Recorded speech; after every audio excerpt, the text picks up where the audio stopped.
అందరికీ నమస్కారం. తెలంగాణలో మధ్యాహ్న భోజన కార్మికులకు సంబంధించిన ప్రతి అప్డేట్ మీ బిల్లులకు సంబంధించి ఎప్పుడు పడతాయి, మరి మీ బిల్లులు పడే విధంగా సూచనలు సలహాల కోసం మన ఛానల్లో వీడియోస్ వస్తాయి. తప్పకుండా సబ్స్క్రైబ్ చేసుకోండి, వీడియోస్ మాత్రం లైక్ చేస్తూ ఉండండి. ఇక వెళ్ళకెళ్తే తెలంగాణలో మధ్యాహ్న భోజనానికి సంబంధించి పెండింగ్ బిల్లులు అయితే విడుదల చేశారు. ఇవి పూర్తిగా అయితే విడుదల చేయలేదు. వివరాలు అంటే తెలుసుకుందాం.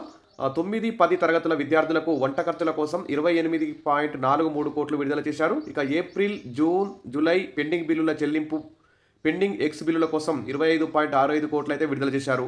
ఈ విధంగా ఉత్తర్వులు జారీ చేసిన school education director Naveen Nicholas అంటే ఇక్కడ న్యూస్ అయితే చూస్తున్నాం. మరి ఇందులో ప్రధానంగా జనరల్, ఎస్సీ, ఎస్టీ వర్గాలకు విడివిడిగా నిధులు కేటాయించారు.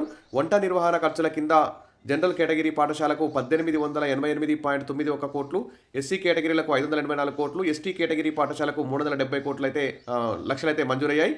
ఇక ఎక్స్ బిల్లులు 25.65 కోట్లు విడుదల చేశారు. ఇక రాష్ట్రంలోని ప్రభుత్వ పాఠశాలల్లో 1 నుంచి 8వ తరగతి చదివే విద్యార్థులకి మధ్యాహ్న భోజన పథకంలో భాగంగా ఎక్స్ ఖర్చులకు సంబంధించి పెండింగ్ నిధులు విడుదల చేసింది. ఈ మేరకు 25 లక్షల నిధులు విడుదల చేస్తూ పాఠశాల విద్యాశాఖ డైరెక్టర్ నవీన్ నికోలస్ ఉత్తర్వులు జారీ చేశారు. 2025-26 ఆర్థిక సంవత్సరంలో ఏప్రిల్, జూన్, జూలై నెలలకు సంబంధించిన పెండింగ్ బిల్లులను క్లియర్ చేయడానికి గుడ్డు ఖర్చుల కోసం కేటాయించినట్లు ఉత్తర్వుల్లో అయితే పేర్కొన్నారు. ఇది మధ్యాహ్న భోజన బిల్లులకు సంబంధించి పూర్తి అప్డేట్. 9-10 తరగతులకు సంబంధించి వంట ఖర్చుల కోసం 28 కోట్లు విడుదల చేశారు. ఇక ఎక్స్ బిల్ల కోసం మాత్రం 1 నుంచి 8వ తరగతి విద్యార్థులకు కూడా 25 కోట్లు అయితే విడుదల చేశారు. ఇది మరిన్ని అప్డేట్స్ రాగానే మీకు అందిస్తాను. తప్పకుండా సబ్స్క్రైబ్ చేసుకొని వీడియో లైక్ చేసి రెడీగా ఉండండి. Thank you.